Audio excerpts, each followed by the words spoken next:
Hello, my name is Anne Marie Baer. I'm going to tell you how to make my favorite soup. It's an old German recipe called creamy potato soup. The Germans tend to cook the potatoes with cream and mushrooms. I make the soup by first getting potatoes. If you're making soup for just one person, you'll need about 1.5 potatoes. If you're making enough soup for 2 people, you need about 3 potatoes. If there's more people, just do the math. I start by peeling the potatoes and cleaning them off. Once I'm finished with that, I start chopping them into fourths or eighths, just into cubes. Once you're done chopping them, place them into water. If you don't put them in water, they will become brown.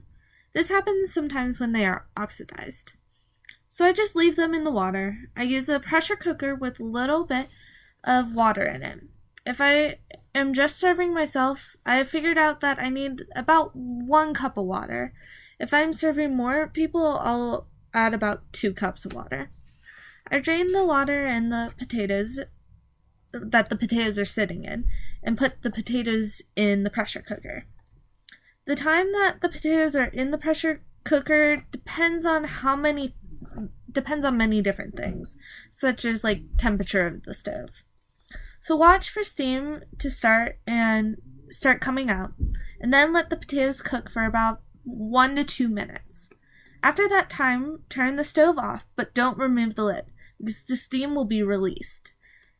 Just leave it be for about 20 to 30 minutes. Whenever you come back, you can remove the lid.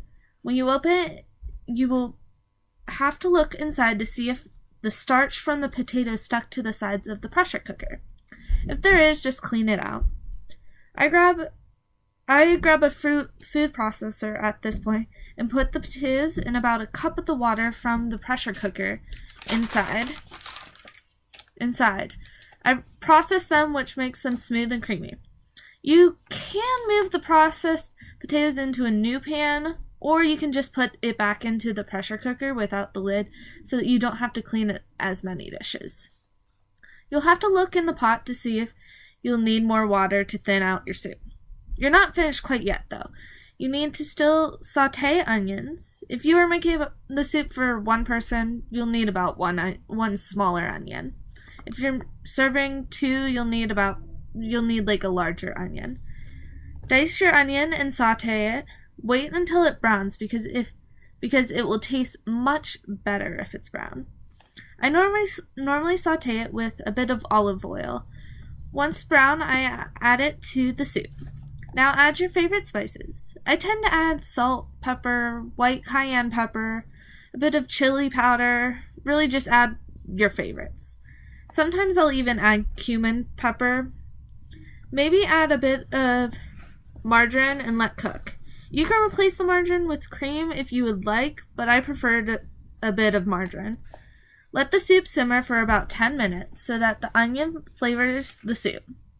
Watch the soup, and whenever you feel it's done, turn off the stove. I'm not sure how long it will take, just trust your gut. Lastly, clean and chop some parsley up and add it to the soup. Dish up and enjoy. Sometimes I'll eat the soup with French bread or salad. I even sometimes make enough soup to eat the entire week. I just reheat it. This soup is especially good whenever it's cold outside, like in the fall, winter, or early spring.